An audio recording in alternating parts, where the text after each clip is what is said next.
और इस वक्त ही बड़ी खबर का रुख कर लेते हैं। यूपी के डिप्टी सीएम को अखिलेश यादव का खुला ऑफर मिला है। 100 विधायक लाएं और मुख्यमंत्री बन जाएं। जी हां, ये अखिलेश यादव ने कहा है। साथ ही उन्होंने कहा जो लाएगा वो पाएगा, जो नहीं लाएगा वो क्या पाएगा। अखिलेश यादव ने यह भी कहा है कि इससे अच्छा मौका नहीं मिलेगा और सिर्फ 1 हफ्ते का वक्त दिया है। तो अखिलेश यादव का बड़ा बयान, इससे अच्छा मौका क्या मिलेगा। जो 100 विधायक लाएंगे वो मुख्यमंत्री बन जाएं, जो नहीं। हम लोग ऑफर देते हैं, वो वापस रिवाइव करते हैं ऑफर दोबारा। 100 विधायक लाइए और मुख्यमंत्री बन जाइए। तो ले ले आए 100 विधायक। मन तो दोनों का ही है। जो लाएगा वो पाएगा, जो नहीं लाएगा वो क्या पाएगा। 100 का ऑफर हम लोग ऑफर देते हैं, वो वापस रिवाइव करते हैं ऑफर दोबारा।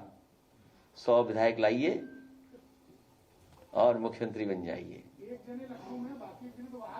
तो ले ले आए 100 विधायक। मन तो दोनों का ही है। जो लाएगा वो पाएगा, जो नहीं लाएगा वो क्या पाएगा। तो इसी बड़ी खबर पर हमारे साथ मानस श्रीवास्तव जुड़े हैं। आइए सीधे उनका रुख करते हैं। बड़ा बयान है मानस, और ऐसे में खुला ऑफर है कि 100 विधायक लाइए, मुख्यमंत्री बन जाइए। क्या मायने? देखिए, सीधा सीधा इसका जो अर्थ है वो ये है कि योगी सरकार में जिस तरीके से आप देख रहे कि गुटबाजी चल रही है, सरकार के भीतर जिस तरीके की रस्साकशी देखने को मिल रही है, और साफ तौर पर आप देख रहे हैं कि मुख्यमंत्री एक तरफ और दोनों डिप्टी सीएम एक तरफ साफ तौर पर नजर आते हैं। ये डिवीजन नजर आता है जो दिखाई पड़ता खुली आंखों से। और अखिलेश यादव इसी गुटबाजी का, इसी फूट का फायदा उठाना चाहते हैं, और वो इसीलिए एक तरीके का तंज भी कस रहे हैं और एक तरीके से इस गुटबाजी को और हवा भी दे रहे हैं कि दोनों के लिए ऑफर है, दोनों डिप्टी सीएम के लिए। 100 विधायक लाइए और मुख्यमंत्री बन जाइए, 1 हफ्ते तक ऑफर वैलिड है। ये ऑफर वो पहले भी फेंक चुके हैं। जब उत्तर प्रदेश के डिप्टी सीएम केशव प्रसाद मौर्य का ये बयान आया था कि समाजवादी पार्टी में बहुत बड़ी टूट होने जा रही है और समाजवादी पार्टी के बहुत सारे विधायक बीजेपी के संपर्क में है, ठीक उस वक्त अखिलेश यादव ने ये कहा था कि भारतीय जनता पार्टी में जिस तरीके की गुटबाजी चल रही, जिस तरीके की नाराजगी सरकार और संगठन में देखने को मिल रही है, खासतौर पे सरकार में जिस तरीके की खींचतान मची हुई है, तमाम सारे विधायक मंत्री अपने ही जिले में, अपने ही विधानसभा क्षेत्र में एक थानेदार को हटवाने के लिए धरने पे जिनको बैठना पड़ रहा है, जिनको अपने छोटे छोटे कामों के लिए अधिकारियों की मान मनोबल करनी पड़ रही है, उसके बाद उनका काम नहीं हो पा रहा है। ऐसे में उन्होंने ये कहा था कि बहुत सारे ऐसे विधायक हैं जो टूटने को तैयार हैं, डिप्टी सीएम उनको लेकर के आए, हम उनको मुख्यमंत्री बना देंगे।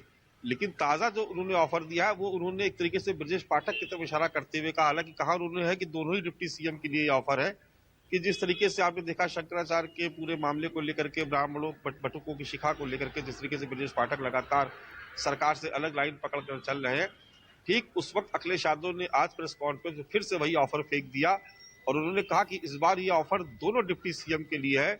जो लाएगा वही पाएगा, जो नहीं लाएगा उसको क्या मिलेगा। यानी वो कह रहे हैं कि जो सरकार में जिस तरीके की गुटबाजी चल रही है, बहुत सारे विधायक नाराज चल रहे हैं, आप उन सब विधायकों को लेकर के समाजवादी पार्टी में आ जाइए, हम खुद नहीं, हम आपको ही मुख्यमंत्री बना देंगे, आप ही मुख्यमंत्री बन जाइए।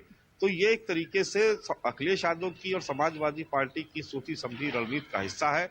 इससे 2 तरीके से वो चोट पहुंचा रहे। एक तो जो भारतीय जनता पार्टी सरकार के भीतर जो गुटबाजी चल रही है उसको एक तरीके से हवा दे रहे हैं, दूसरी तरफ जनता में भी ये मैसेज देने की कोशिश कर रहे हैं कि भारतीय जनता पार्टी में सब कुछ ठीक ठाक नहीं है, और ऐसी स्थिति में आने वाले वक्त में अगर कोई टूट होती है तो उसका सीधा फायदा समाजवादी पार्टी इंडिया गठबंधन को मिलेगा। उन्होंने एक लाइन और कही थी कि जो पीड़ित है वो पीडीए है, यानी अगर पीड़ित सरकार में मंत्री भी हैं, डिप्टी सीएम भी है, तो वो भी पीडीए है। वो कह रहे हैं कि हमारे साथ आ जाइए, हम आपको मुख्यमंत्री बना देंगे। बिल्कुल, बहुत बहुत शुक्रिया आपका मानस इन तमाम जानकारियों के लिए। और जाहिर तौर पर इस वक्त उत्तर प्रदेश में जिस तरीके से राजनीतिक माहौल दिख रहा है और तंज का दौर चल रहा है, ऐसे में आने वाले जो चुनाव हैं उस पर भी काफी इफेक्ट पड़ेगा।